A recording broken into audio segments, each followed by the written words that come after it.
listen to the Buddhist teachings for the benefit of all sentient beings, and that whatever information we can retain, we would use that information in order to help ourselves to achieve enlightenment for the benefit of all other sentient beings.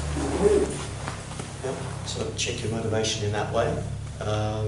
Listen carefully, not paying attention so much to the person, but listening to the words. When listening to the words, listening to the meaning. When listening to the meaning, listening to the definitive meaning as opposed to the interpretive meaning of the words. So by setting a proper motivation, we are altering our mind and extrapolating any information that we can for our benefit and for that motivation that we have set. So therefore, if we've set the motivation to achieve enlightenment for the benefit of all sentient beings, then even if we are bored, if we fall asleep, or whatever misadventure we may have, mentally or physically, or verbally, then doesn't matter, because the motivation is for a particular purpose, and whatever we get out of this class, that is what will happen, even if it's just one word. So the motivation is very, very important. So today I would like to talk a little bit about taking refuge in the Buddha, the Dharma, and the Sangha. And because nothing is inherently existent, nothing is autonomous, nothing depends or stands alone, nothing is in fact sort of monolithic, so to speak. The actual subject of refuge itself is dependent on a previous subject. So for a lot of people who think, well, you know, all you have to do is buy an image of a Buddha or a statue or something like this and set up some candles and away you go. That's really very, very far from the actual truth. The prerequisite for taking refuge in the Buddha, the Dharma, and the Sangha is that we must be mindful of the disadvantages of taking rebirth in a lower state of existence.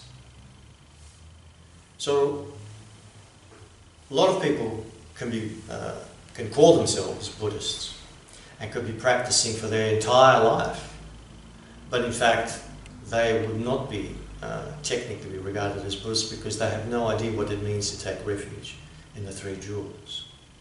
Why? Because they are not afraid, they haven't really grasped the concept of impermanence, they haven't really understood that at the time of death, when the body and the consciousness separate, or the consciousness or the soul, if you like, that's another way of calling it, when the body and consciousness separate, that the only thing that we have going for us is our karma. That's the only thing we have. So by contemplating on death and impermanence, by being mindful of it in a constructive way, not in a destructive, morbid, depressing way, but in a constructive way, being mindful of it, then we can slowly begin to loosen the bonds that we have of self-grasping, of anger, of desire, and of ignorance. That's the purpose of those kind of contemplations. Not to be hanging around and calling yourself a goth and hanging around graveyards and reading Mary Shelley or Frankenstein, her novel Frankenstein, or any of these kind of things. That is still self-attachment. That is still, how do you say it? That is still egocentric. It is still an image, as one might have an image of oneself as a motorcycle rider or a racing car fanatic or a football fan or something like this. So that whole concept of being morbidly fascinated by death and in terms of to the point of being depressed, to the point of thinking that somehow death is a wonderful thing, that death is a release from suffering. But that is an incredibly diluted idea. It's an incredibly diluted concept, because unless you know where you're going to be taking rebirth, unless you know that your next life is going to be much, much better than this lifetime, ideally you're going to be free from all suffering and the causes of those suffering and the intrinsic imprints of those suffering. In other words, you're going to be enlightened. The last thing in the world you want to be is dead. Because your karma, just like a dry leaf on a windy autumn day, will take you wherever it dictates. That's the scriptures say. We are just like a dry leaf on an autumn windy day. Our karma just takes us wherever the karma, where we have planted those seeds for that karma to take us. That's reincarnation. That's what reincarnation is. We go wherever our karma takes us.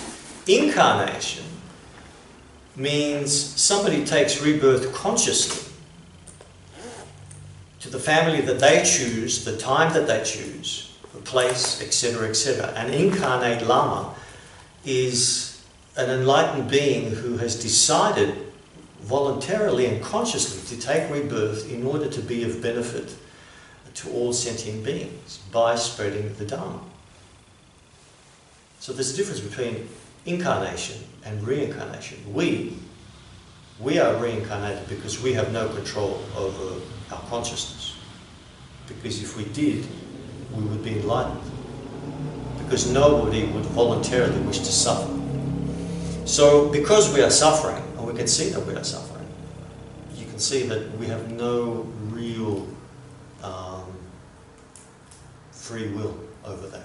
Because if there was free will, we would be free from suffering. What fool would voluntarily wish to suffer in terms of jealousy, in terms of desire, in terms of ignorance, in terms of, well, stupidity, really? Because, I really want to memorize all the Buddhist scriptures, but I can't do it. I can't do it. I have karmic obscurations, and those obscurations have to be purified in order for me to have the mind that can absorb, not just to memorize, but to integrate those teachings and to put them into practice. What use is information if you're just going to keep a wall full of books? It looks good when you invite friends over, but that's pride, that's arrogance, that's not wisdom, that's not compassion. So, on the subject that we're talking about, refuge. Sometimes people, they're very fortunate. They can afford gold statues, large gold statues, and silver this, brass that, jade this, etc., etc. Mahogany shrines and all this kind of stuff. Wonderful. There's nothing wrong with that. It's beautiful that you have the karma for that. But here's the thing. When friends come over, do you say, well, hey, come on over here, have a look at my brand new statue. It cost $300,000, but I still left the price tag on it just so you can see. What? And this here, and this here, look at this here, this was given to me by this such and such Lama, here's a photo of me, this. It's a whole memorabilia. It's not a shrine, it's memorabilia that you have. There's probably a picture of you and Elvis in Memphis, That's pride, that's arrogance, that's not Dharma practice. That's the antithesis, it's the opposite of taking refuge. Here you're using an image of the Buddha to enhance your reputation. What? But that's fine. If we understand this, and if we've been doing this, and if we've done this, if we are doing it, and we catch ourselves doing it, that's okay. There's no reason to punish ourselves. And on my side, I'm not poking fun at anybody, I'm not criticizing anybody. I'm just pointing out that that is not the way we should be behaving, if we have done that or we are doing that. So now that you know, don't do it. Because it's actually a heavy karmic obscuration, generating pride that you are possessing these things and you are taking credit for all these images. Because it's your house, It's your shrine, and you can afford it because you've got money more than your friend or whatever it is. And the worst case scenario is that if you show these things and you do this to your friend, and your friend becomes competitive, and then he says, oh yeah, I'm going to get a statue that's 10 foot big in my living room, and I'm going to have this, and then it becomes a battle of wills. The causes for things like that are to be reborn as a hungry ghost, where you're searching, but you will never find all the things to satisfy yourself. It's really a form of greed. Now you're using the sacred images as a form of greed. And anything done before an image of the Buddha, especially if it's a consecrated image, but in reality all images.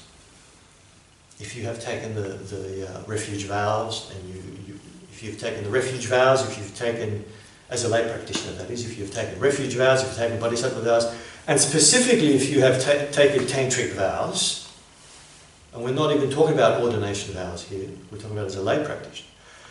If you have taken those 3 sets of vows, and if you do anything disrespectful in front of an image of the Guru, the Buddha, the Dharma, and the Sangha, do not expect a comfortable, happy life for a very long period of time. You will see there will be all sorts of obscurations in your life in terms of learning the teachings. You will get very bored when you listen to hear somebody talking about the Dharma. I've heard this before. And go out and have pizza and beer and watch the footy.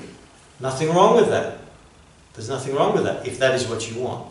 But if you want to practice the Dharma, there is a lot that is wrong with that concept. Okay?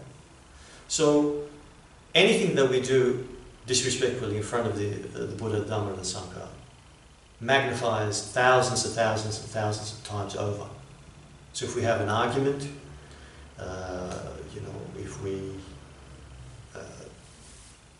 tell lies, or if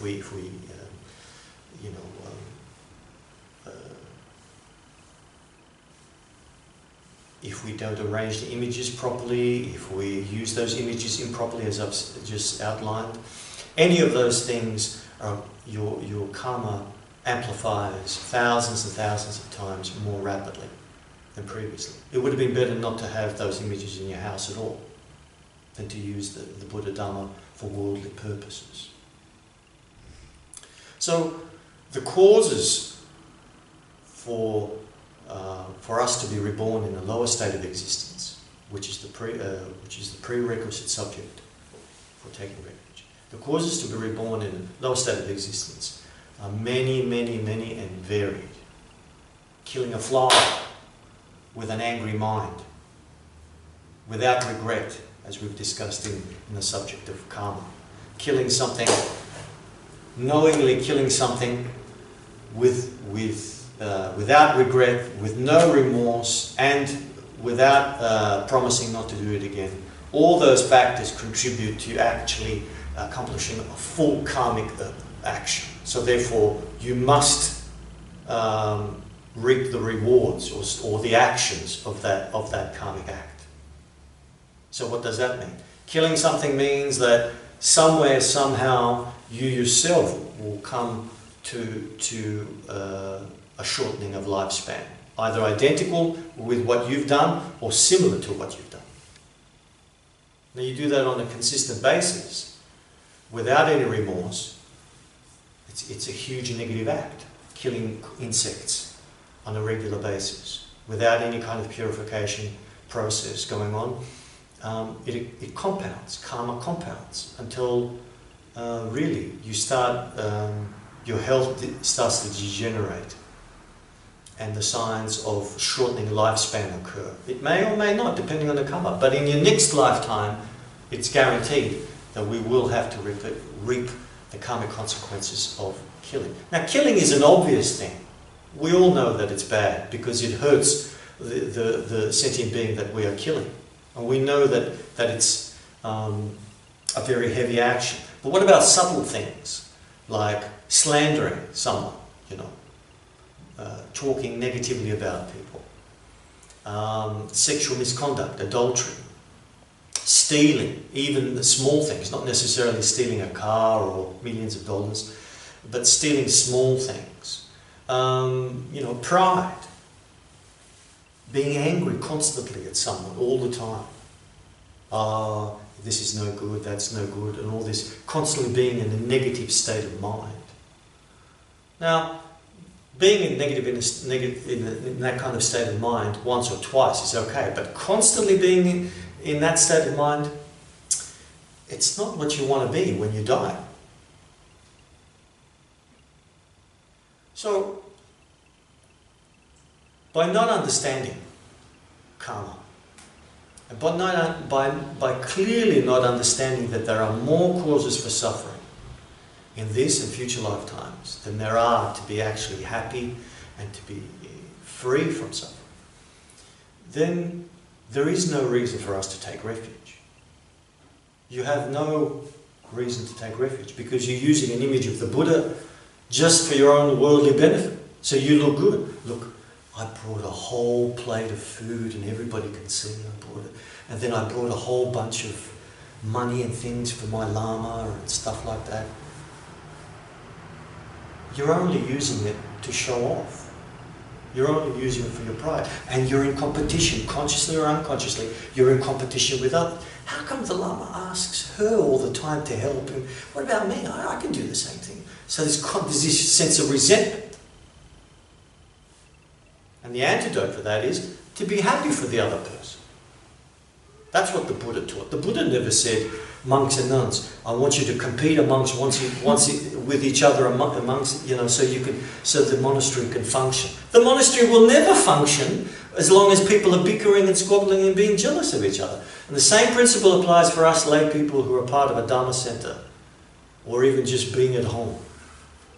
Bickering and squabbling only leads to a lower state of existence, and it leads to a degeneration of the Buddha Dharma.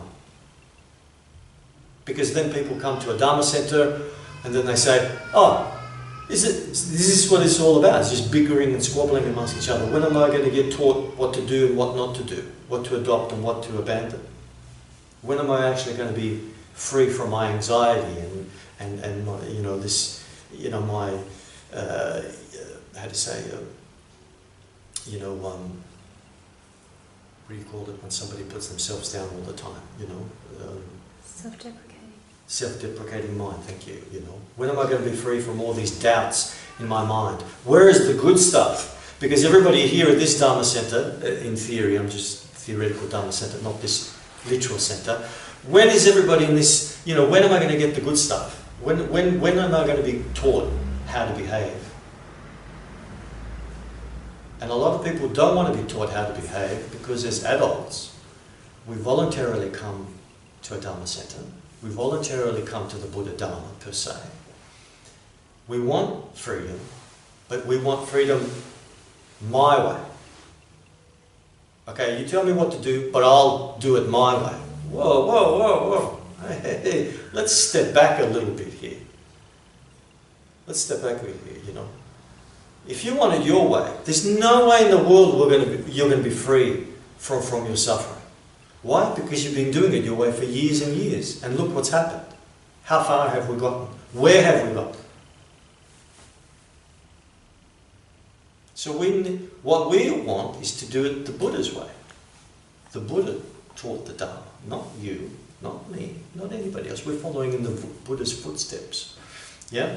So we need to lower our pride, lower our self-centered mind, and develop a little bit of humility, a bit of understanding that we want to, or we need to put ourselves in the hand of somebody that can guide us to listen to the Buddha's teachings. So there are a lot of prerequisites before we can even begin to prostrate to a statue of the Buddha. And a lot of people have a problem with that. And rightly so, because we have too much pride. And to lower yourself, it means you're submitting yourself, you're letting go of your pride. But we can't do that because we're just hanging on too much. And the antidote for that is to understand the subject of impermanence. To understand that what we are doing, 99.9992378%, I just made that up, of all things that we do in body, speech and mind are causes to be reborn in a lower state of existence. So the Buddha said that the number of sentient beings that will take rebirth in a lower state of existence is equal, as an analogy, is equal to the number of particles that cover the surface of the earth. And the number of sentient beings that will achieve a higher state of existence are the number of particles or sentient beings that if you were to touch the ground and pick up on your finger, that's as many sentient beings as that will be, go to a higher state of existence. That's the analogy that the Buddha uses. And the reason for that is, it's not because we want these people to suffer, or anybody wants them. It's because we voluntarily do not wish to do what the Buddha is trying to teach us. Because our self-cherishing mind is so strong. We don't want to let go because this is what we know. Even though it's bad for us, you know, it's the devil we know. It's better what's familiar to us than what's not familiar to us. So in order to practice the Buddha Dharma, we have to know two things, two very, very important things. What we need to abandon and what we need to adopt. Now a lot of people would know what to abandon, but the real practitioners are those who actually seek out those causes and actually do their homework and begin to implement what they've been taught. Not just listen and say, yeah, that's great, that was wonderful, it feels great. And you go back and just go back to doing your old thing, the habits that we continuously involve ourselves in. So, by killing, by lying, so for example, lying itself, by constantly lying, nobody will believe us eventually what we say. Even if you tell them the truth, so that such and such is going to happen. What did he say? He said that. Oh, okay. That's the karmic consequences of that. Yeah. Sexual misconduct. In this life or future lifetimes, you will have a husband and a wife that is totally unruly. You will always be in conflict with that partner. You will be madly in love with him or her, but that partner will basically, you and that partner will be creating a living hell amongst each other. We're constantly feuding. There will be no peace. And you will never find a way to get out of that relationship until your karma is purified. That's the karmic consequences of adultery, for example. Then, the really heavy karma, as you know or are aware of, is to be born in the hell states, where there is not even a nanosecond of peace. There is no such thing as peace, because your mind is in constant pain, constant torment by your negative karma that you accrue. Yeah? Some of the hell beings are actually, their physical form is in fire. Their physical form that they take on is a burning fire. Here, as a human, if my back hurts, I can stand up, I can stretch, I can relax, I can get a massage, you know, I can take medicine, etc., etc. But in any other form of existence lower than the human state, there is no respite. You know, if you're born as an animal or a donkey and you have to carry rocks on your back all day long because they're building a road or something like that, people kick you, whip you, you're lucky to get a drink of water. Nobody, because of lack of compassion, nobody's thinking about you. If you die because of maltreatment and malnourishment, we'll just get another donkey. No compassion, only produces evil, irrespective of how smart you may be. Without compassion, evil will always take its place.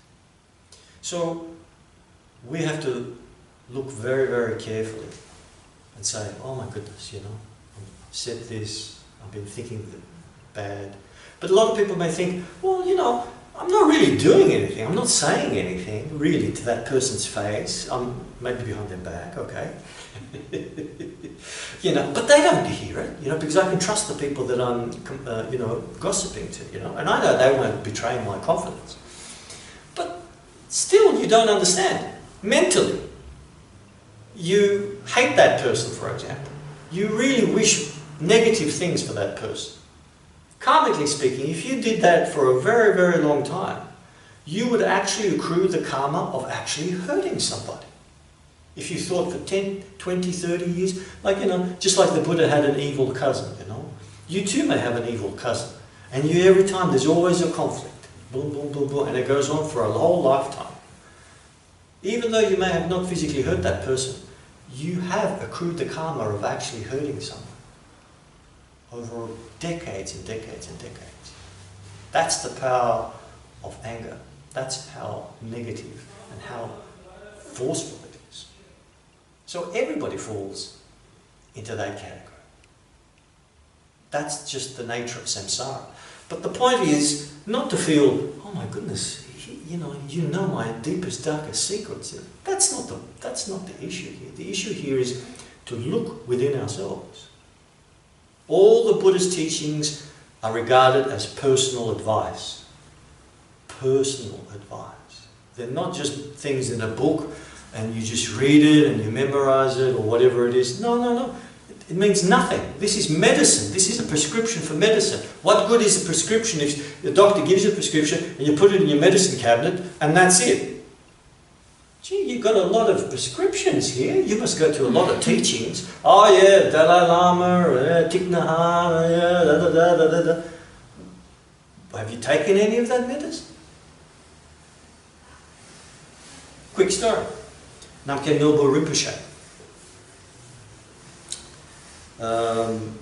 tells a story of, if I can remember it, but it goes roughly like this, where one student, a Western student, came up to him and was saying that he was having some kind of health issues. And Rinpoche said to him, well, what you need to do is you need to get a Vajrapani empowerment and you need to practice Vajrapani for that particular ailment.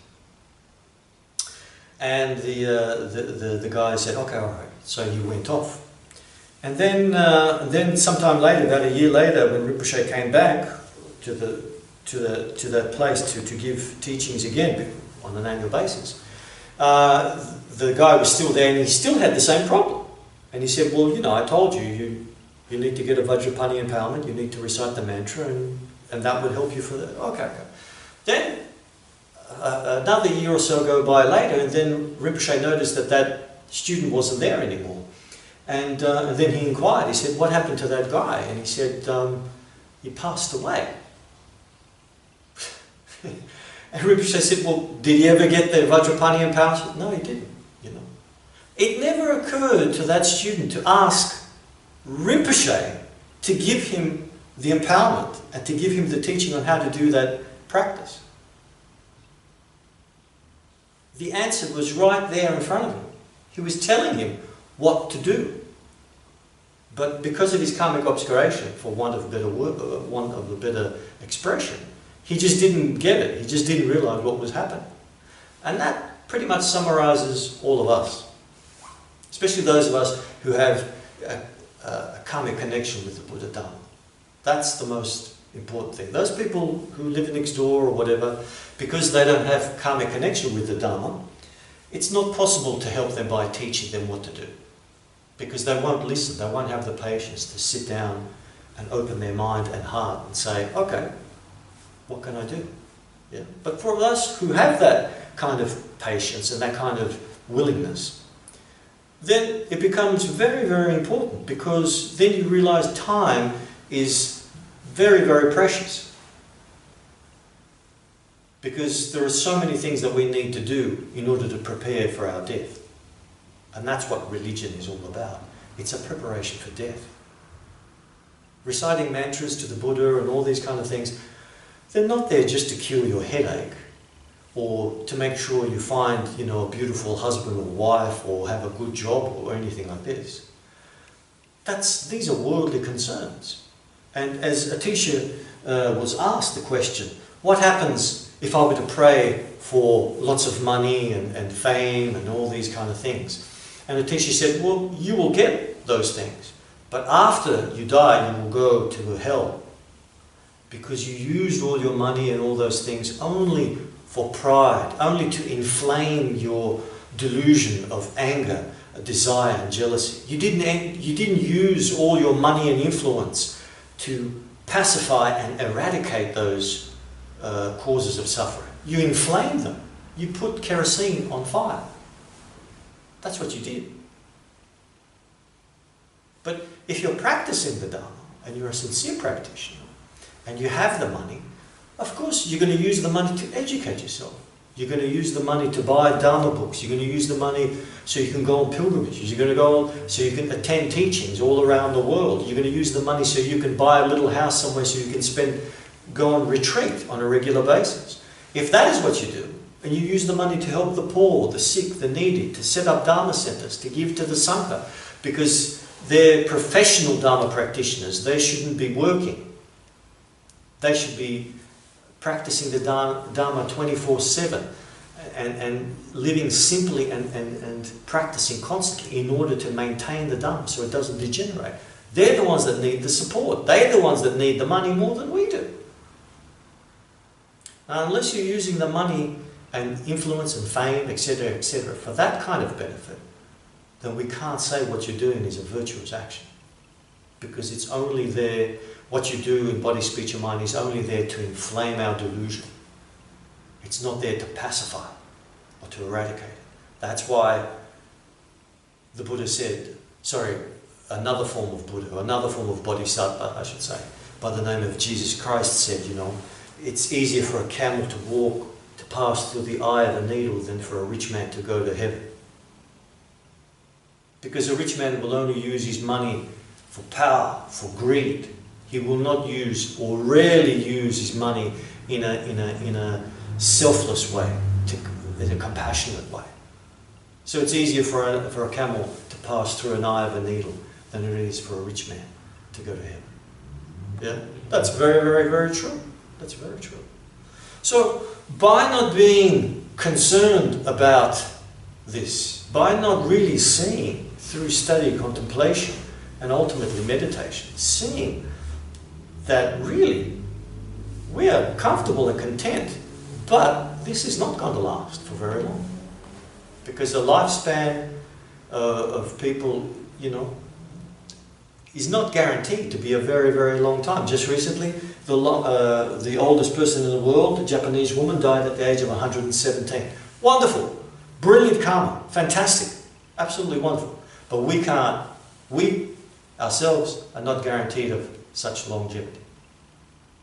And then, if you were to live that long or longer, what would you do with all that time that you had? Again, just like with all the money that we wish that we had. Now imagine you had 200 years that you're going to live. So you've got 200 years as a lump sum here. What will you do with all that time? Again, it's exactly the same scenario as with all the money and all the other precious things. If you had 200 years, what would you do? Well, I travel the world, I'll do this, Of course, you'll only do worldly things. You'll only do worldly things. You'll probably get married 20 or 30 times, etc., etc. You'll only do worldly things. And worldly things are cause of suffering.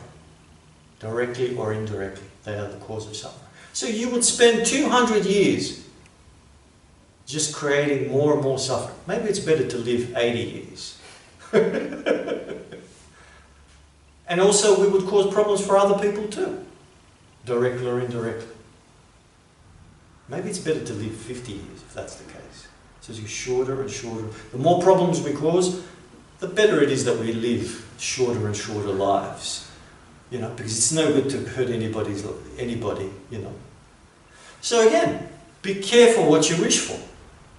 And without the proper motivation, long life, vast wealth, it's meaningless. Absolutely meaningless. That's why it's important, even if attending a Dharma class as simple as this, that we must change our motivation. We must have pure motivation to the best of our ability. I'm going to spend a few hours now listening to the Dharma. I'm not going to be at home or doing some other worldly activity. I choose voluntarily that I'm going to now listen to the Buddha's teachings. And so I can actually use that, 1, to benefit myself, 2, to benefit other people. My family, my friends, work colleagues, etc., etc., etc. When you start thinking like that, then everything that you do becomes a Dharma activity. Nothing is a Buddhist action unless you take refuge in the three jewels first. Blessing the food before you eat it, that's a Buddhist act. Just eating, oh wow, wow. I mean, anybody can do that. You don't need to be religious, you don't need to be Buddhist, you don't need to be anything. But the simple act of eating food can actually be a very, very profound action. Because, first of all, observing your mind. Yes, I'm really, really, really hungry. I just can't wait. The food is just, you know, the fumes. I can taste it already, you know. Just being patient, being mindful, not diving in by eating that food and looking at it very, very carefully. And then contemplating, yes, I can eat. And this is first quality food here. It's not like some people have food in other countries. They have less food than I do. Then thinking of precious human rebirth, how you can actually now, you have done some positive karma in your previous life, that you have this high-grade quality food. And you really didn't have to go out of your way. You didn't hunt for the food. You didn't have to kill anybody or anything. You didn't have to enslave somebody to make that food. It came easily, nicely, high quality. All those are indications that you have some kind of virtuous karma. You didn't have to really sweat to open your refrigerator and find that food in there. So you've got something going for you. So you contemplate on that. Precious human rebirth. Observing your mind, how it's racing. It just wants to eat. Gluttony. And thinking about how other people, Mahayana, thinking about compassion, generating compassion for others who at this very moment probably don't eat every day. They eat every second or third day. And are suffering around the world. Who don't have clean water. And we just take water out of a bottle. Just like that. Then we bless the food. And then we eat the food as an offering to the Buddha and Dharma Sangha. That is a Buddhist act from beginning to end. Mind you, you don't order the lobster that's in the aquarium and say, I want that lobster. You don't do that. Because then you'll be, it is your fault that lobster has been killed so you can eat it. We don't do things like that. So, what does it mean to take refuge then? Taking refuge means I'm afraid. When there's a storm happening or something, you rush and take shelter. That's taking refuge. So when we take refuge in the Buddha and the Dharma and the Sangha, the prerequisite, as I said, is that we are afraid, through understanding, through logic and wisdom, we are afraid of where our karma is taking us. I'm afraid that I'm going to take a lower rebirth. That this human rebirth that I have, this is as good as it gets. That's quite shocking, if you think about it. And to get that fear, that anxiety, that's actually good. That's constructive, not destructive. It's constructive. Because we're using that fear now, as a karate move, we're using that fear to actually force us, inspire us to do something positive. Yeah? A lot of people think, oh, I need a teacher to be telling me what to do. Do this, do that, do that. No. You're given the teachings, you implement them now. And that is your inspiration, death and impermanence.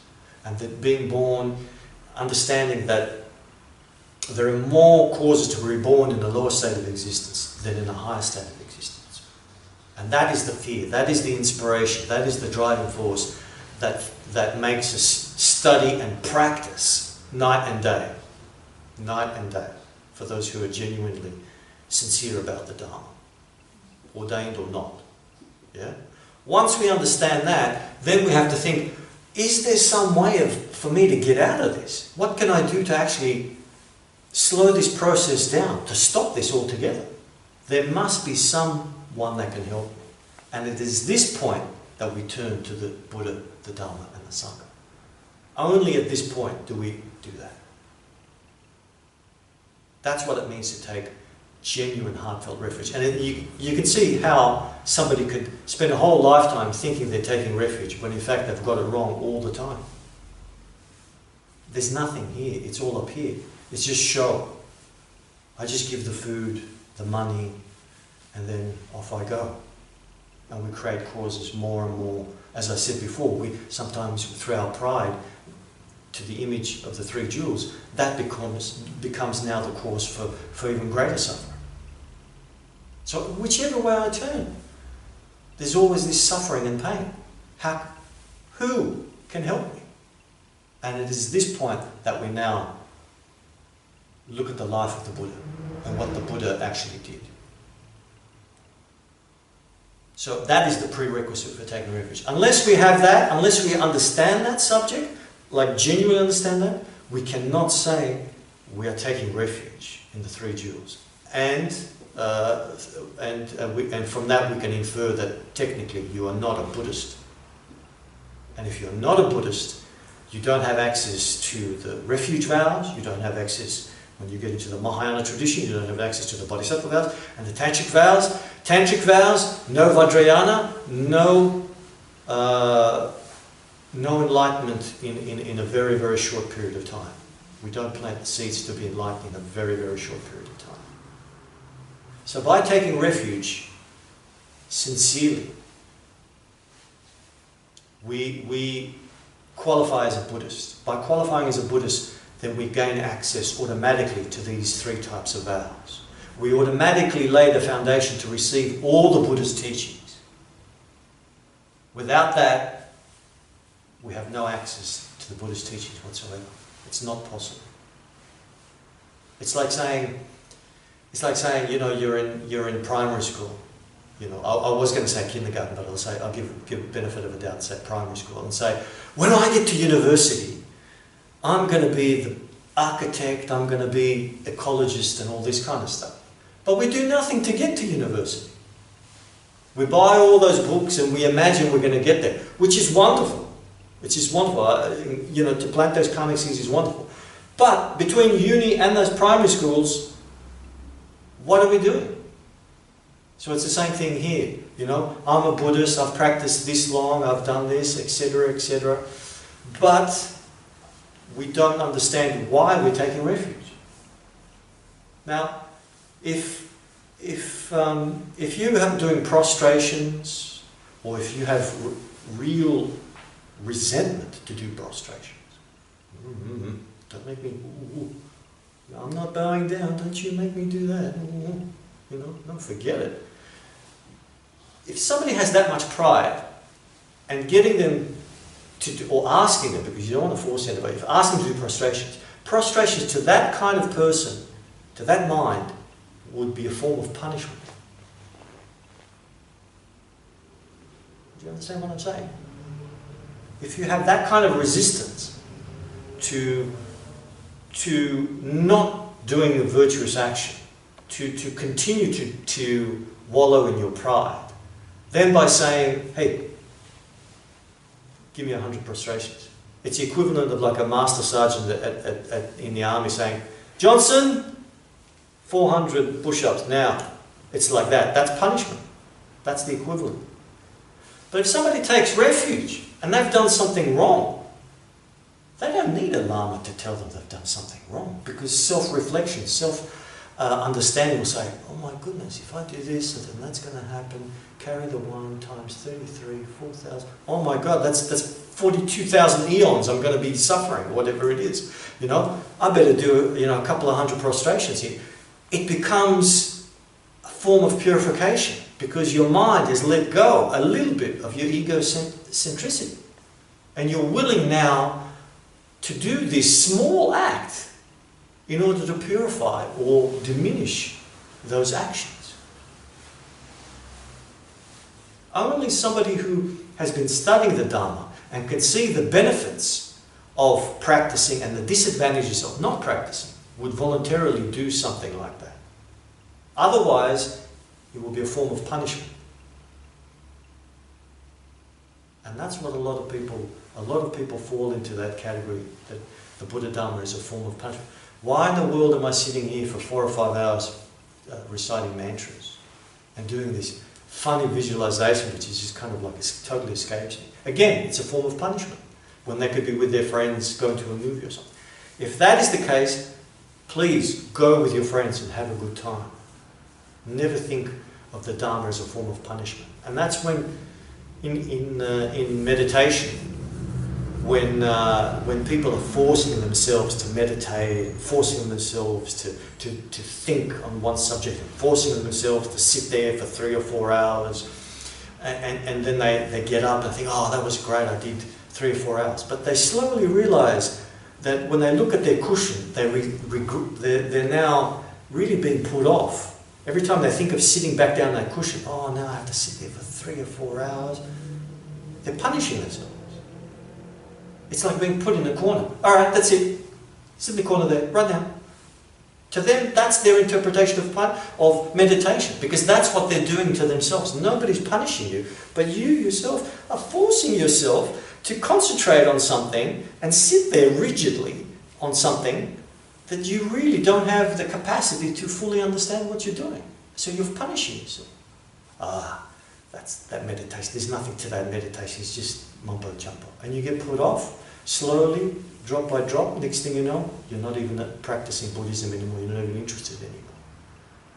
Negative karma, drop by drop, you fill a bucket. And that's negative karma. Positive karma, it's still bone dry. That's the delusion, where we think we're doing something, but we're doing something opposite. That's the danger of saying, I'm going to do this, but I'm going to do it my way. I'm going to practice Dharma, but I'm going to practice my way. You need a guide. You need somebody who is free from suffering. That's where the search, that's the quest. To find someone who we have a strong karmic connection with that can free me from this. How do I do this? That's the story of Milarepa, who murdered 36 or 39 people, thereabouts, give or take. But hey, karmically speaking, 36, 39, I mean, it's the same. You know? And I did a bad thing, you know? I got to go and find somebody that can actually help me, you know? So he's a true historical figure. And the Milarepa found his root guru, his principal teacher, who was eventually able to guide him, and through all sorts of travail, he managed to achieve enlightenment in one lifetime. I wish that it was a story for all of us, but it's not. But the thing is that he did something, he was lucky in that he did something incredibly negative. It was undeniable. I've done that. But for us, it's a lot more subtle, isn't it? You know, we're not mass murderers, hopefully. For us, the subtlety of generating negative karma is there constantly, as I said, through speech, through actions, through mental actions, specifically for us. We're still there. And we may think we're better than Milarepa or other people who are mass murderers or something like this. We think, I'll never do that, I've never done that. Well, we still are creating the karma to remain in samsara. We're still delusional. We may not be as delusional as those mass murderers that we hear in the papers all the time, but nevertheless we are still perpetuating our suffering, and that we will be reborn in samsara again and again and again and again. And it doesn't stop until we say, that's enough. That's renunciation. That's renunciation. I'm sick of this. I'm just sick of having to, shed this body and acquire another body. You know, a dog, and an insect, a mosquito, an elephant, and then a person in a poor country somewhere, whatever. Then a leper, then a man, and then a woman, and then a cat, and then a bird, and then some fish that lives 5 kilometers down in the ocean, and then that goes on for 400 or 500 lifetimes. Then there's a dog for 400 or 500 lifetimes. That's enough. Somebody stop. I want to get, somebody stop the world. I want to get off.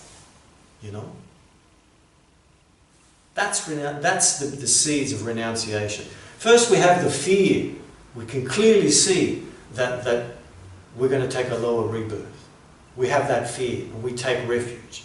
Then we start saying, well, how can I get rid of this? And then slowly now, through taking refuge in the Buddha, the Dharma and the Sangha, then we say, if you freed yourself, and the Sangha who are on the path to free themselves completely, if you guys have done this, I can do it too.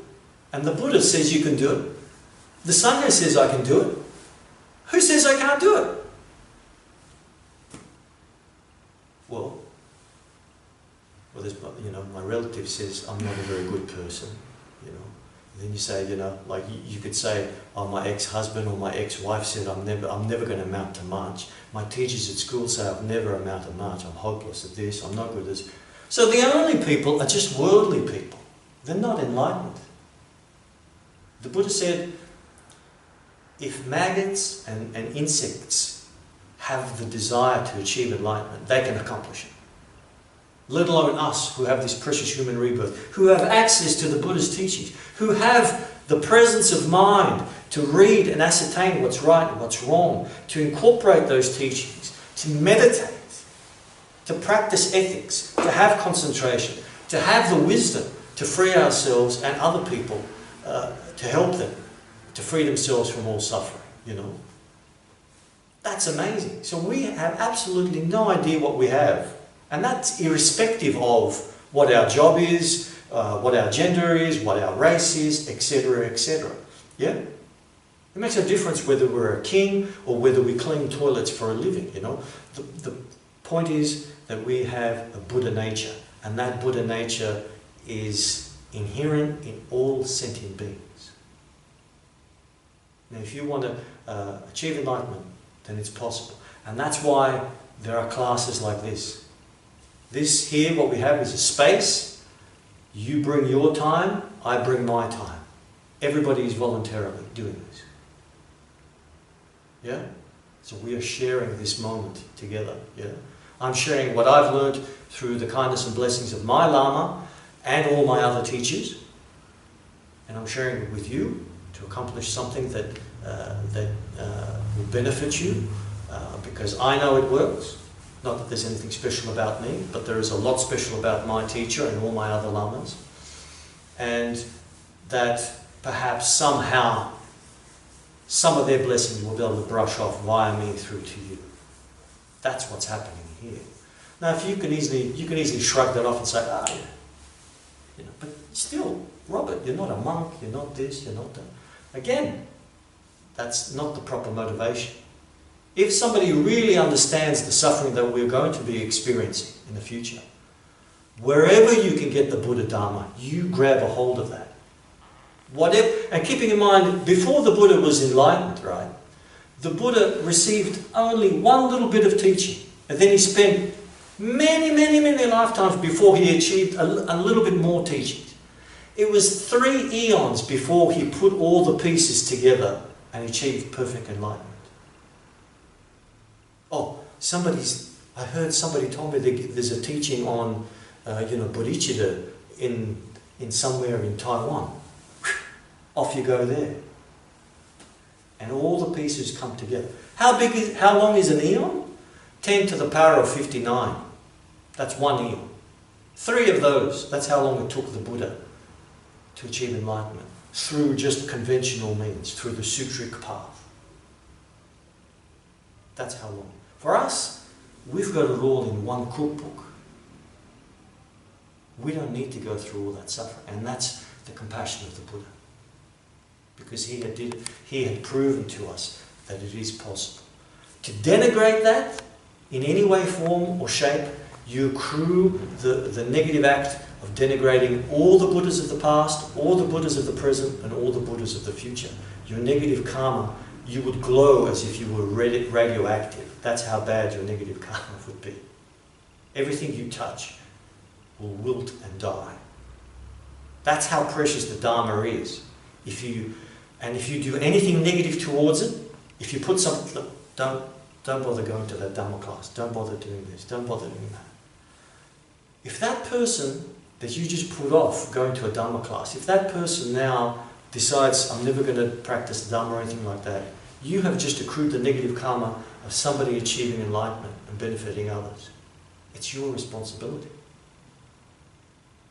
That's that's the opposite.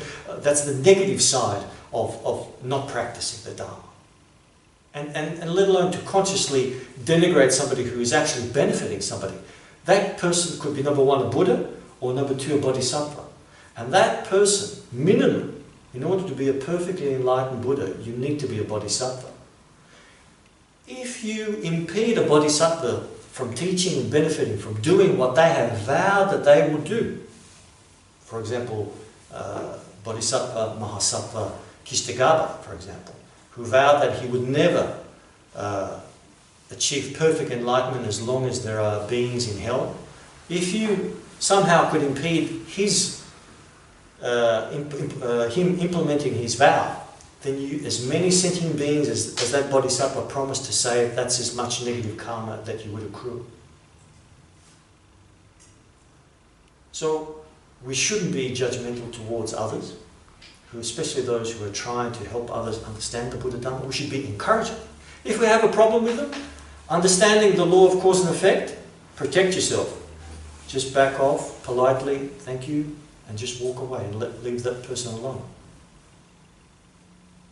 And that's what we should be doing in our private life, social life, in our work life.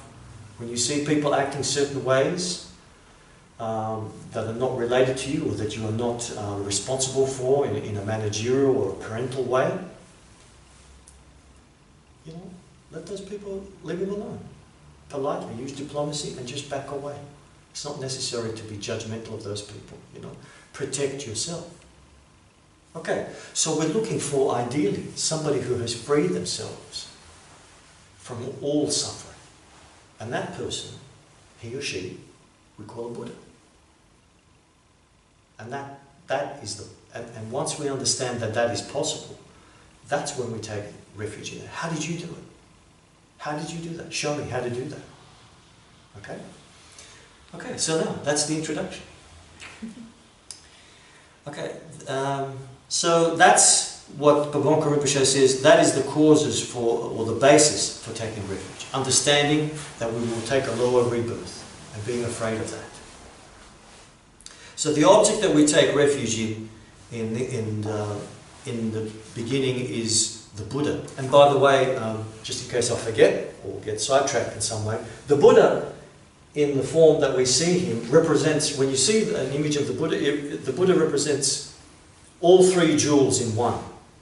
So the Buddha as a monk represents the Sangha, the Buddha's speech is the Dharma, and the Buddha's mind is the Buddha himself.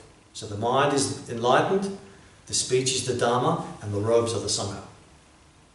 That's one easy way of remembering it. Okay? So in the Buddha itself, in the Buddha him or herself, because you know Aryatara, for example, if there are female forms of enlightenment, you know, in that image they represent the three jewels when they're wearing robes like that.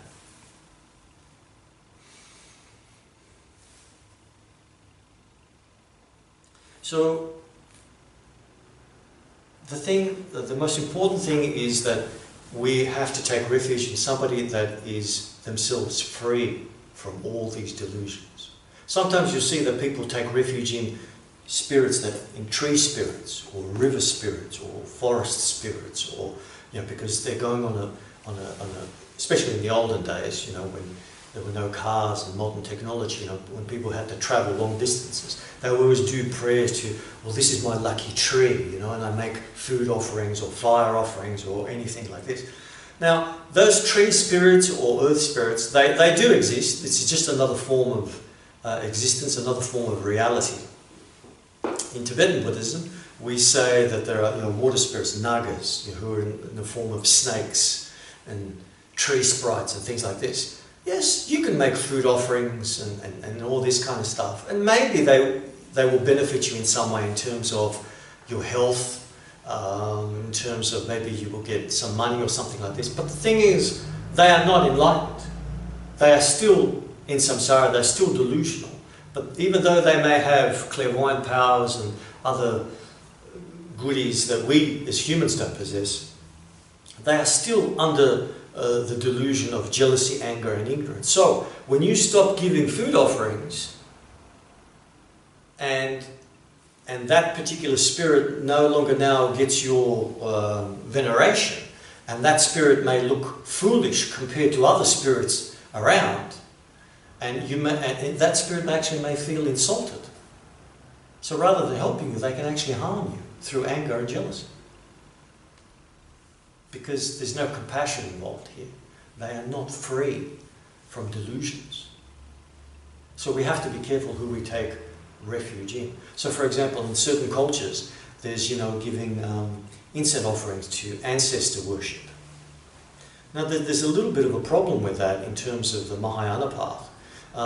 When we in Mahayana Buddhism, or Buddhism per se, I beg your pardon, when we give incense offerings, we don't give it as a form of worship. We give it as a form of blessed offering for their liberation. Not for them to hang around and whatever, but it's for them to, because you only have the karma, because you are reborn as a hungry ghost, and you can only now ingest smoke. So by blessing the incense and offering the incense to dead relatives and sentient beings, by doing that, through your blessings and through your motivation, they can actually ingest that and that smoke and feast on that smoke. That is as good as their karma is, and through that they gain a karmic connection with you and the Buddha's teachings, the Buddha Dharma. Yeah. So you're actually benefiting them. You're not asking them, I'm giving you this incense, or you give me money and you give me wealth and you kill my enemy. Although you can say that, but be careful of the consequences. As a Buddhist practitioner, taking refuge in the Buddha, Dharma and Sangha, I am now trying to be of benefit to others that have benefited me in some previous life form. Now that I have this precious human rebirth, I have access to the Buddhist teachings, fantastic, I can actually help somebody. You don't need to be a monk or a nun, but you do need to have bodhicitta. You must have a bodhisattva's motivation, caring for others more than yourself. So whatever you do will always be of benefit to others. Even just offering breadcrumbs to the birds, pigeons, that in itself is more virtuous than putting a whole plate of gold here and waiting for everybody else to praise you. A quick example of that. At the time of the Buddha was invited by a very rich benefactor, maybe even a king, for him and his entourage to come to have lunch at this person's residence. So the Buddha kindly came, Moggalayan, Shariputra, all the great beings came to feast. Then the king was very proud of himself. Wow, it's fantastic. Wow, this is so good. The Buddha right here, And then he said to the Buddha, he said, I already know the answer, but I'm still going to ask. Please tell me pray tell, who has accumulated the most merit by you having this feast here? I know he's going to say me. I know it. I just know he's going to say me. And then the Buddha said, there is a beggar at the gates of this town, and that beggar has accrued more merit than you have on this day. What? What are you talking about? Because that beggar, as we came in, as the Buddha came in, because the Buddha always says the Buddha, he always talks of himself in the third person. As the Buddha came to town, came to your residence, that beggar rejoiced for your Majesty's good fortune that you have the money and resources to actually hold such a feast for the Buddha, the Dharma and the Sangha. So therefore, he accrues all the merit because he rejoiced from the bottom of his heart at your good fortune. In one version of the story, the king later on had that beggar killed. That's one version of the story. So it's a similar thing here. If we out of the bottom of our heart, with compassion, give some food to the birds, we accrue more merit from that than somebody offering a whole plate of gold to a statue and feeling proud of ourselves and wishing, gee, come and look what I've done, you know, because it's a negative action. It's very, very important. So all that comes through understanding, taking proper refuge is and in who we take refuge in. Yeah? All the people that we have in our life, parents and all the father figures, the teachers that we have, all these, when I say teachers, I mean high school, university teachers, conventional teachers, not spiritual teachers. All these people are only teaching us how we can act in the world, what to do in the world, how to receive an education, to get a good job, have a comfortable life, etc., etc., etc. These are all worldly acts. But nobody really is teaching us what we should do to act properly so we have a happy, this life, but especially future lifetime, to free ourselves from those desires.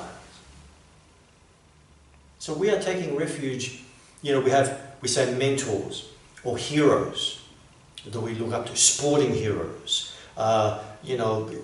people who are multi-rich and they, every day they make $10 million without doing anything. They're like economic heroes. I don't know what you would call them. So all these people that we look up to, and that's what we want to be. Fine. If that's what you want to do, if you want to be an architect or you want to be a racing car driver, yes, you must always have somebody as a template to say, well, they've done it, I can do it too. But from a spiritual point of view, there's only one person and one person only. That's the Buddha. He's the hero. He's the guide. He's the teacher. He's the friend, the spiritual friend that we have. Somebody that will not let us down. Now that's an incredible thing to say. Somebody that will not let us down. Okay, let's meet at 3:30 and such and such. You're there at 5 o'clock and they still haven't been. They've let us down. We've let them down. We lie. We cheat. We're jealous. Where are you going to find somebody that is, they say something, they do it all the time. They do it with pleasure and relish. Somebody who understands you more than you understand yourself. We all wish we could be in a relationship that, that somebody understands us and cares about us more than we do. The dinner's always going to be there when we get home. It's going to be comfortable. How are you doing? Give me a hug. It's fantastic. Like, what happened today? Oh, such and such, whatever. Oh, they give me the advice that I need to get through that day. In the morning, they're there with breakfast for me, whatever it is. They're there with a suggestion. Where are we going to go this year? Vanuatu, Canada, Paris, whatever. That person, being in love with that person is my medicine. It's everything. They're everything to me. That person is everything that I've always wanted. And then they die. Death and impermanence. To find such a person on a conventional level is incredibly lucky and very rare. But then we still have to die. And then when that person disappears from our life, what have we learned? Because that person did everything for us. Who's going to make breakfast for me? Who's going to give me inspiration to go to work and put up with those silly people that I have to... And I'm one of those silly people from their eyes, Totally gone. And is it any wonder that when we're talking about an idealistic relationship like that, when one partner dies, the other one dies very soon afterwards. Broken heart, we say. Even animals die of a broken heart. When their master dies, that animal doesn't live for very long. Sentient beings. We all have emotions. And then they say animals don't feel anything. Obviously, the person who said that was a psychopath. No empathy.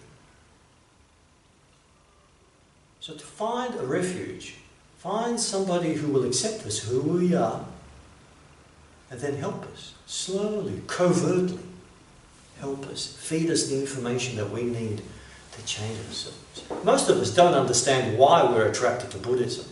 I just know it feels good, it's just kind of nice, I love the smell of the incense, the light, the lights, the candles get this really nice mood going, and then you get the chanting. It's kind of romantic, really. Okay, if that's your connection, that's fine, there's nothing wrong, as long as you get your foot in the door somehow. You know, if that's how you got your foot in the door, okay, you got it. That's it. That's it. That means you have a karmic connection. Slowly, slowly, you begin to listen. You begin to get the books. You begin to read. You begin to use logic and reason. You know, sometimes people even get ordained. I mean, there's the story when I was in Nepal. Somebody told me a story once of back in the 70s. You know, when a lot of hippies were coming to Nepal. Some guy, Westerner, was just playing a guitar on the street, busking or something, and a monk walked by him and said, "Hey, you should be a monk." I said, "What?" And sure enough, the guy did become a monk. He studied, he got his Geshe degree, which is like equivalent of theology, whatever. He wound up opening up in his own center and all sorts of, had his own students and all this kind of stuff, whatever. Who was that monk that told him to be a monk? Who was that? What karmic connection did he have? That's all the monk that told him. He said, "You should be a monk." And he just walked away, never saw him ever again. Who was that? Who was that masked man? You know? Makes you wonder, doesn't it?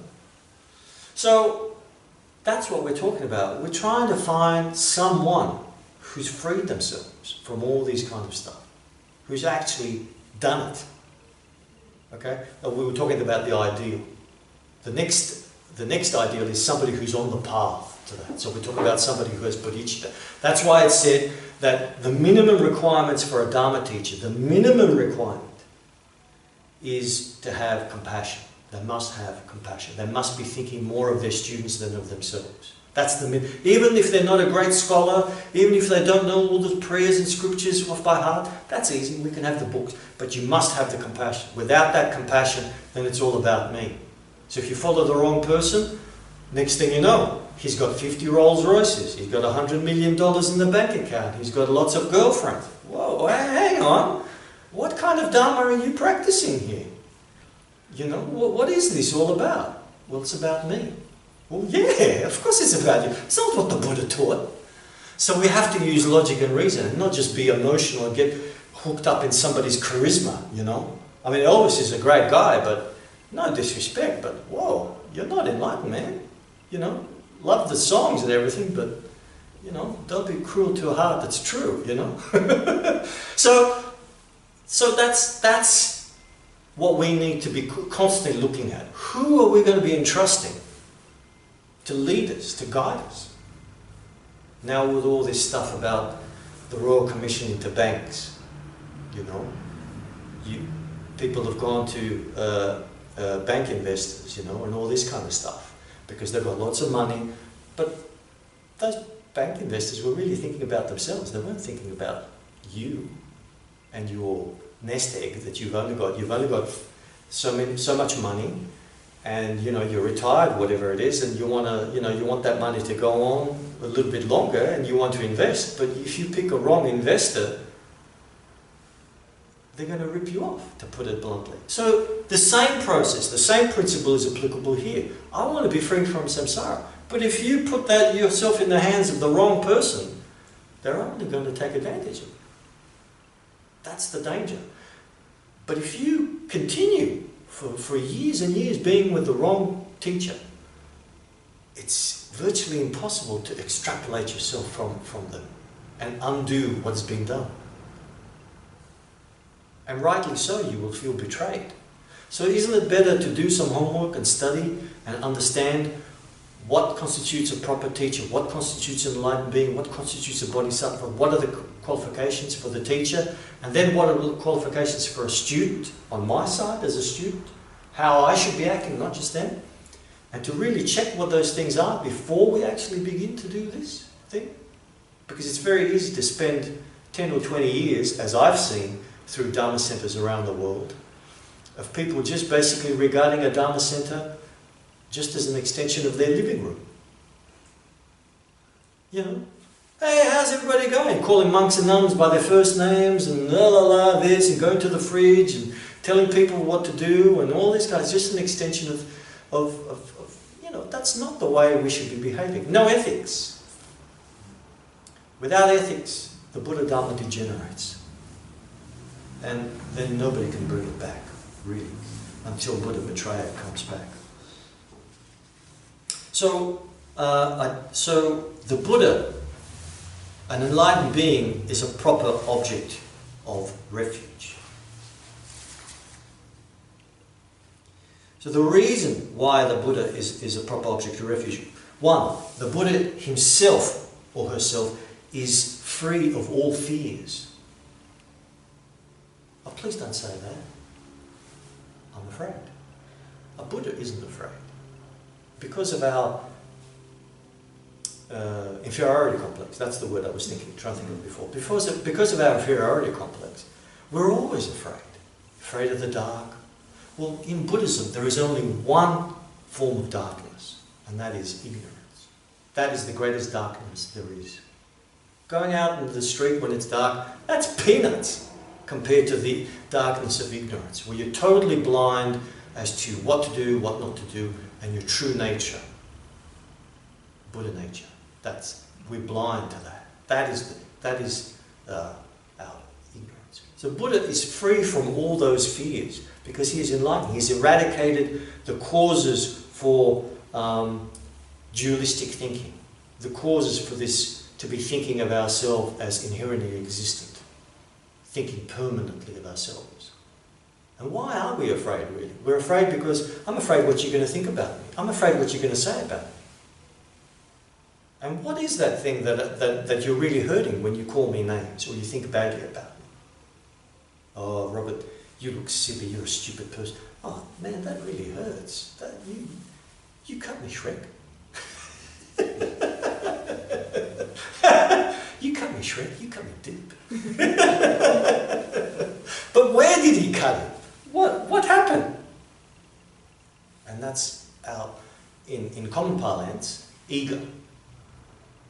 Ego. You hurt my ego. Because I like to think I'm good.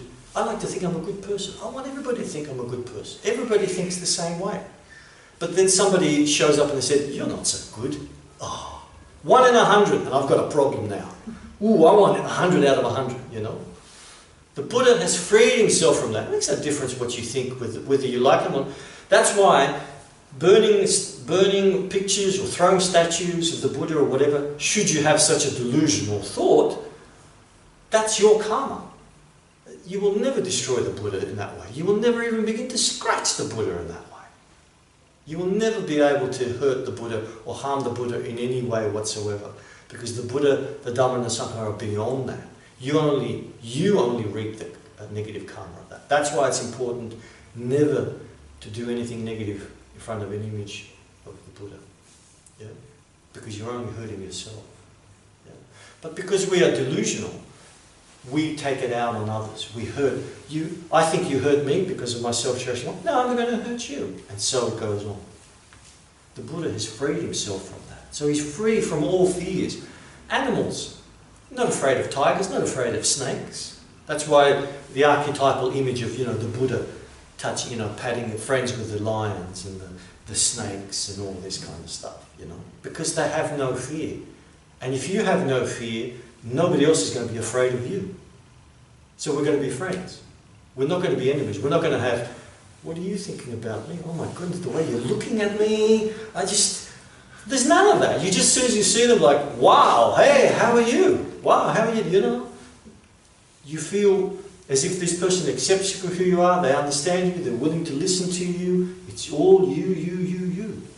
There's none of that animosity about what's he thinking, or how should I behave? Am I standing correctly? What is this? Is my fly undone? What's going on? There's none of that. It's all about, being free of that self-cherishing mind. That's the ultimate goal. To be free from anger, desire, and ignorance. So the Buddha himself is free from all fears. So if you yourself, if the Buddha himself was not free from all fear, then he cannot help anybody else be free from fear as well. That's what we're looking for. We're looking for someone who's walking the talk, as they say, not just talking the talk. We can sit here and we can give all sorts of esoteric teachings about the philosophy and the the practicalities of this and how this is going or whatever. But unless you yourself do it, nobody will be able to really benefit. You will never be able to benefit anybody. It would just be talk. So to find people that are actually have accomplished that is incredibly, incredibly rare. But we have access to it. We're privileged. We have access to that. Okay, so secondly, a Buddha is skilled in the ways of liberating others from all fears. So an enlightened being knows how to help you also. I've done it, the Buddha would say to himself, is that, I know how you can do it too. Wow. Hey, I'm listening, you know. That's what I've been looking for. That's it. That's the object of refuge. You've done it, now you can teach me how to do it.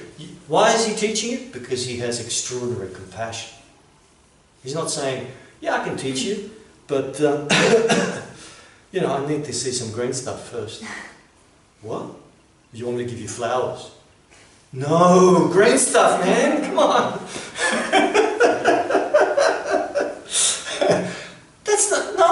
So again, we're talking spirituality here. We're not talking about worldly stuff, you know. So again, you have to see, okay, I can understand to have a Dharma center like this does require money. Yes, of course. Money is important in that context. But to be actually the processes of giving, that's free. That's free. So we're only buying space and we're buying time. But the Buddha Dharma itself is free. It can't be bought. It can't be bartered or anything like that. So we're looking for someone who has freed themselves and they are willing to free us. They know how to do that. So the Buddha is skilled in the ways of liberating others. So for example, in the story of Angulimala, the famous story of Angulimala. Angulimala was followed another religion, and his teacher said to him that you can achieve enlightenment if you kill 1,000 people. Wow. So Angulimala killed 999 people, and the last person that he saw was the Buddha, and he said, right, that's it. That's if I kill him, I'm going to be enlightened. My teacher said this, I'm going to be enlightened. You know. So again, this story is an example of what a proper teacher is and what an improper teacher is. Okay? So Angulimala got his sword out and ran after the Buddha, and he really ran after him really, really fast. But the Buddha just kept walking calmly. But he was running really, really, really fast. But yet the Buddha was still walking calmly, but he couldn't catch up to him. So, what's going on here? It's like a bad movie. Of course, in those days they didn't have movies, I'm just saying that. But it's like on a treadmill. He's walking, he's running so fast. But the Buddha's just calmly, serenely walking into the distance. And he just could not catch up. Eventually he exhausted himself. And then when he had physically exhausted him, then the Buddha turned around and he said, Angulimala, what do you want of me? He said, I need to kill you because and cut off your finger so I can put it as a necklace, Angulimala, a mala of fingers. And my teacher says that I will achieve enlightenment I will be free from all suffering by killing 1,000 people. And then the Buddha said, you know, stop such foolishness, come with me. And then Angulimala became a monk, and he achieved enlightenment through the Buddha's teachings. Yeah. The story, that's a very, very simplified version. I recommend you research the full story. It's much more fascinating. But that's an example of a Buddha using his skillful means, his enlightened skillful means to free others from their own fears and delusion. And as I said, it also acts as an example of what a bad teacher or a corrupt teacher is as well, by saying that killing other sentient beings you can achieve enlightenment. Yeah. Okay, so the third quality that a Buddha is worthy of refuge is the Buddha acts with great compassion and fairness towards everyone. Wow! Wow, wow, wow. Who do you know that falls into that category? Who do you know that thinks carefully and lovingly about you and you and you and you equally, whether you like them or not? Wow! That's That's as rare as stars in the daytime, you know. Forget that. That's like, wow, I just blew my own mind then. No, nobody that I know falls in that kind of category. Is it even possible to think of others equally like that? That's a subject for the future when we talk about bodhicitta and the mahakaruna, the great compassion. You know, how we can actually do that. We're here, and that subject is like a couple of stories above us. You know, that's a profound subject, you know, to have that kind of compassion. But the Buddha does have that, because that's one of the prerequisites to becoming enlightened. How do you know that? Well, you don't. Unless you study, unless you've been taught, you have no idea what a Buddha is. It's not just a person in robes on a shrine. What are the qualifications? What are the outward signs of a Buddha? What happens if I don't have the karma to actually recognize, is there a Buddha present in the house? We don't know, because our karma obscures us, you know. And how can you tell if somebody's enlightened? Somebody could give us some advice. Look, why don't you do, like that guy in Nepal, you know. He easily could have said to that monk, hey, mind your own business, I just like playing guitar, you know. But no, he was ready for the message, and he got it. And he utilized his life to the maximum, rather than smoking marijuana and singing songs and having a miserable life.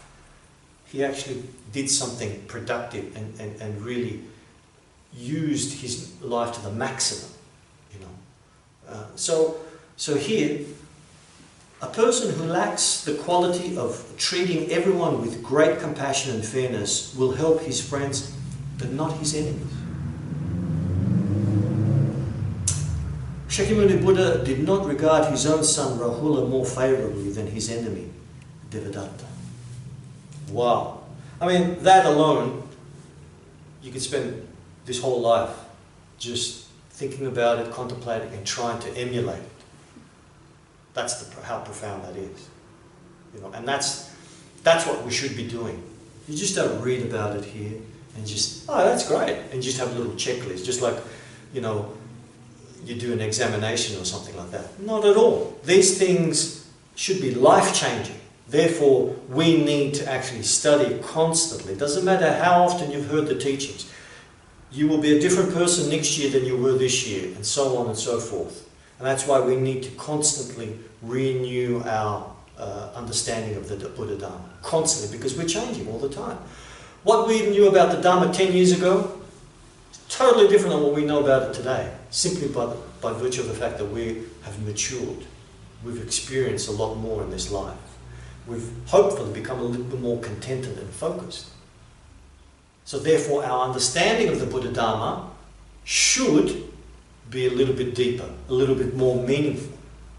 And that is the only way that you can be convinced that this is the right thing to do. Right now, if I mention something, it's like, whoa, I don't think that.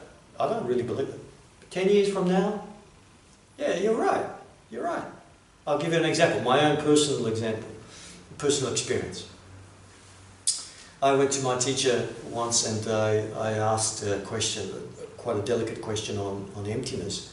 And I said, Rinpoche, is it this way or that way that we can meditate on emptiness? And he said, same.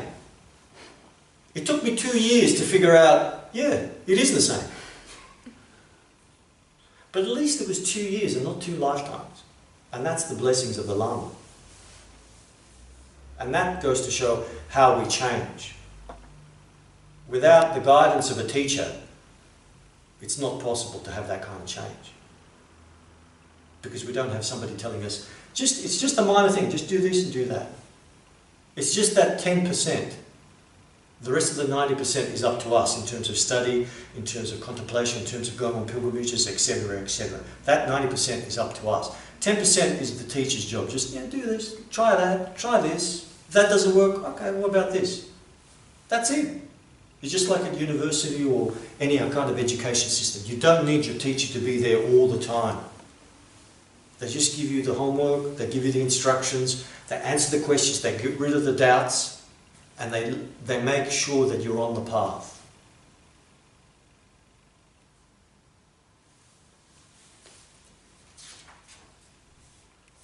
Buddha acts on behalf of everyone, both those who have benefited him and those who have not. If an individual lacks the quality of acting on behalf of both those who have and those who have not benefited him, he usually has little concern for someone less fortunate than himself. So, for example, they make you now the head of a big organization, or you become prime minister, or you become some authority figure. What's the first thing you do? Well, you act, those people beneath you are basically your servants in your mind. You act superior to those beneath you, right? But if you're somewhere in the middle of the hierarchy, you still act superior to those beneath you, but those above you, you have resentment and scorn because you're telling me what to do. You know, one day I'm going to get your job. You know what I mean? So you're in competition with them. But a Buddha does not does not act in that way. A Buddha benefits all those who try to hurt him or help him. Because he is free from all jealousy, from all resentment. Those delusions literally do not exist in his mind anymore. I mean, literally, when you start studying the philosophy, the real hardcore philosophy of Buddhism, it's said that a Buddha literally cannot tell a lie. Like literally, they just have no idea what a lie is. They just cannot do it. For us, it's like, we do it all the time. We're lying every single moment of the day to ourselves and to others. We're so habituated and wallowing in those negative emotions and those negative speech patterns and those physical actions that it's impossible for us to actually even contemplate that somebody cannot even lie, you know. And that person would stand out a mile away in a crowd of liars. Hence the glowing radiance, the physical attributes of a Buddha. You know? So we see the Buddha has the 32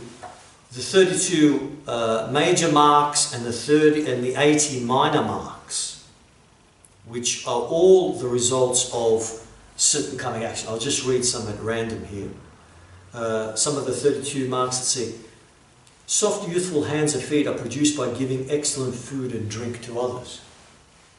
So the karmic consequences of having those soft, youthful hands and feet are just by giving things to people.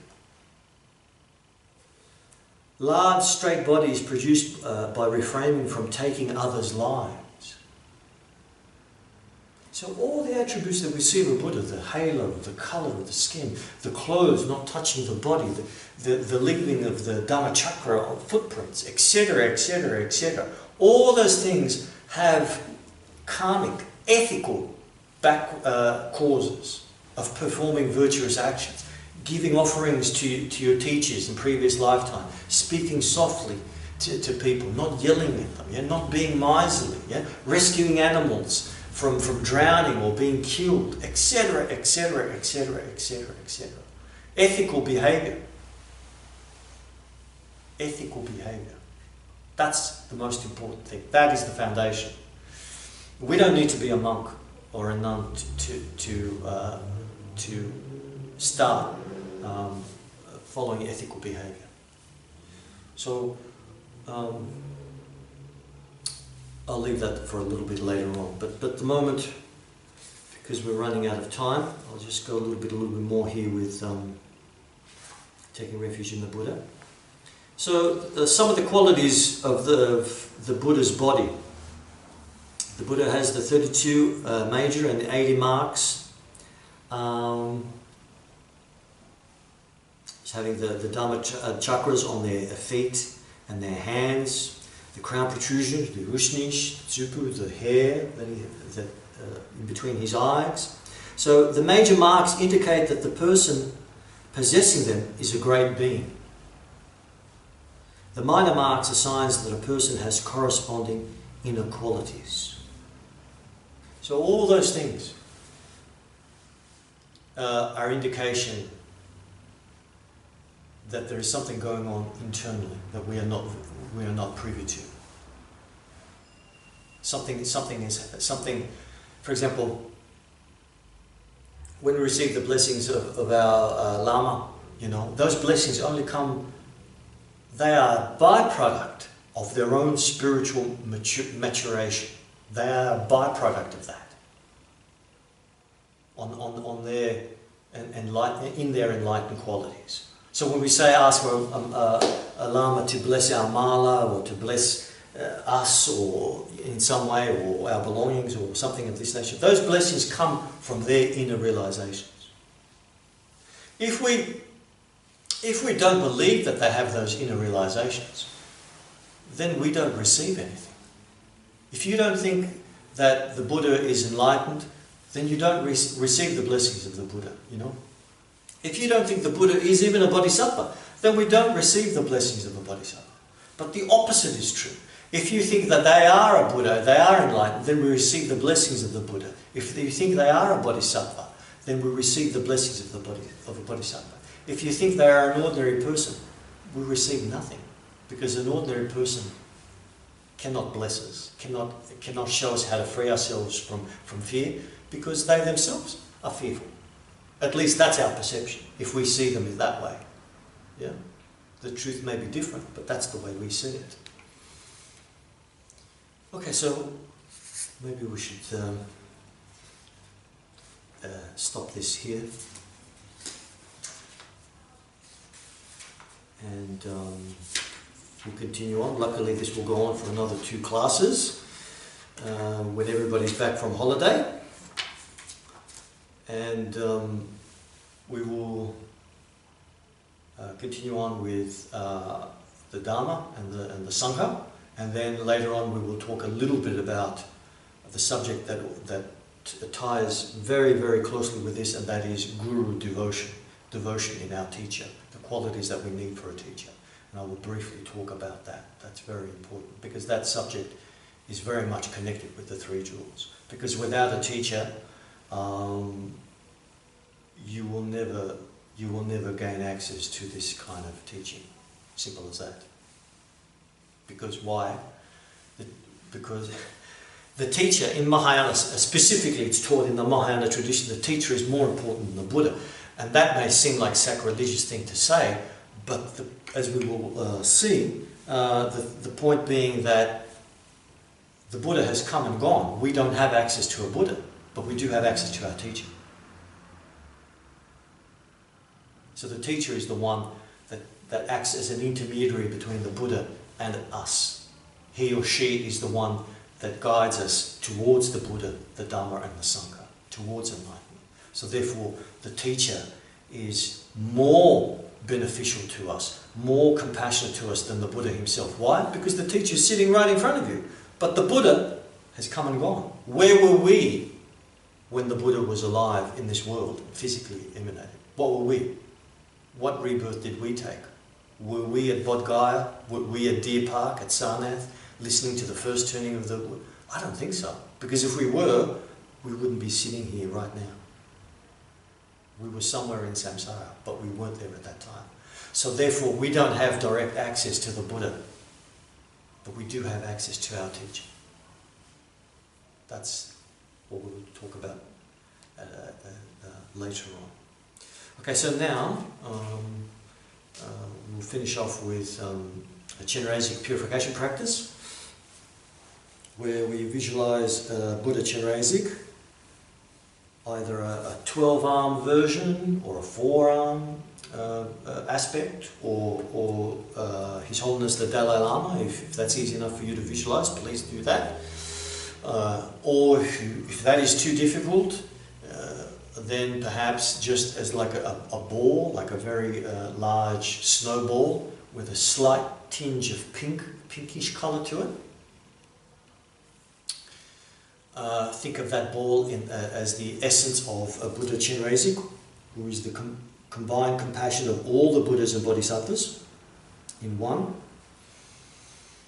And as we recite the mantra 21 times out loud together, visualize white light and nectar from the heart center of Buddha Chenrezig, or from that ball of light, coming to the crown of your head, and like a very strong waterfall, washing you inside, going down to the bottom of your feet, and then coming back up, and then through the crown of your head,